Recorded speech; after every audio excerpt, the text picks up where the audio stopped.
नागराजचा अजूनही महिपतशी संबंध असल्याचं सत्य सुमन सांगणार का अर्जुन सायलीला? श्री स्वामी समर्थ प्रेक्षकांनो, आता रविराज नागराजला असं म्हणतात, त्या ड्रायव्हरला आम्हाला मारण्यासाठी पैसे महिपत शिखरेनेच दिले होते, हे त्याने स्वतःच प्रतिमाच्या समोर मान्य केले. आता एकच प्रश्न तुला विचारतोय नागराज, महिपत शिखरे बरोबर तुझा काही कॉन्टॅक्ट आहे की नाही? तर आता थोड्या वेळाने जेव्हा सायली आणि अर्जुन घरी जायला निघतात तेव्हा सुमन थोडी अस्वस्थ दिसते, कारण तिच्या मनात हेच चालू असतं सतत की नागराज आणि महिपतचा संबंध आहे. ते दोघेही आजही एकमेकांना भेटतात, एकमेकांशी फोनवर बोलतात.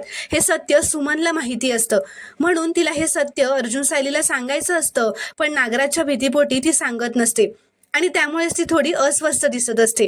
म्हणून सायलीच्या ही गोष्ट लक्षात येते. सायली सुमनला विचारते की सुमन काकू, तुमचा चेहरा का असा पडलाय? काही घडलंय का? ठीक आहात ना तुम्ही?